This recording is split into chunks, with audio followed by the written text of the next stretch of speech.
Almonds for the skin. Today we'll be covering a dry face scrub recipe. So why have we chosen to work with almonds?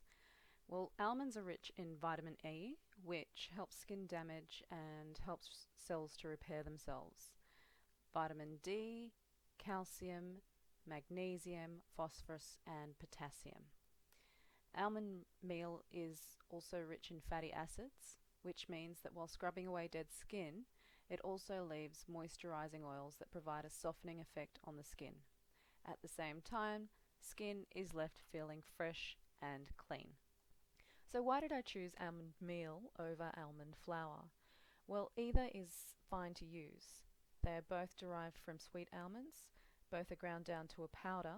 However, almond meal is made from the entire almond, including the skin. Also, almond meal can come from either blanched or non-blanched sweet almonds. Almond flour, on the other hand, uses blanched almonds with their skins removed prior to being ground into a flour. Its particles are therefore finer. Seeing that almond meal is an abrasive exfoliant, which requires the physical act of scrubbing as opposed to an enzyme-based exfoliant, scrub, I figured that a slightly grittier version of crushed sweet almond would be ideal. Just remember that almond meal needs to be stored in the fridge or freezer if you want it to keep.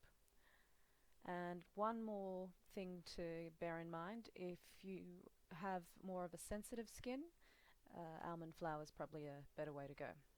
Okay, so let's begin.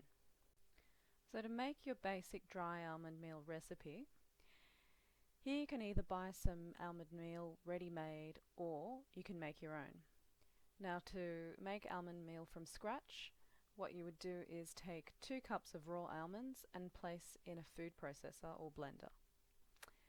You then place the almonds on the pulse setting for approximately 10 seconds at a time, and you don't want to leave the food processor to keep blending, or you may end up with almond butter instead of meal. Once you're happy with the consistency of your almond meal, you simply need to store it in a small jar. Now you either store this jar in your bathroom cabinet if you know you'll be using it in the next few days, or store it in the fridge or freezer. And next you create any of the following recipes.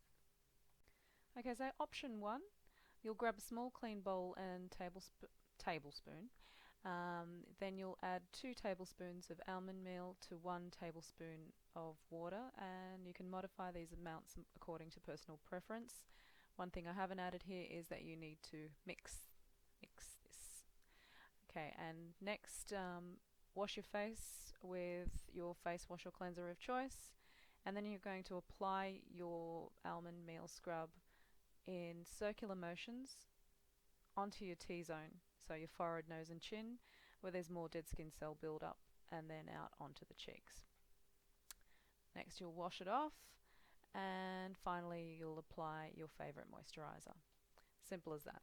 Your next option, option 2, is exactly the same as option 1, only instead of using standard water you use rose water in its place.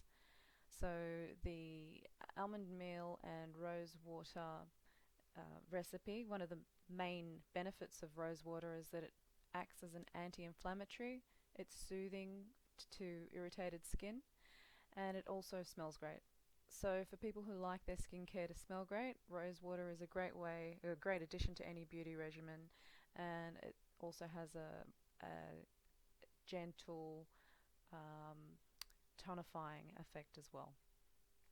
And finally, option 3, exactly the same as options 1 and 2, only instead of using water or rose water, you add milk to the almond meal. Now, milk is great for drier skins that are more concerned with aging. Milk is rich in lactic acid, which has both a hydrating and brightening effect on the skin. And this, in addition to the softening or emollient effect that the fatty oils from the almond meal leaves on your skin, and you have one happy, glowing face. Now, if you've enjoyed these recipes and you want more of the same, simply click on the link under this video and you'll receive free homemade skincare recipes just like this one on a weekly basis. So visit www how to make sugarscrub.com/homemade scrub / recipes, and I'll see you on the other side.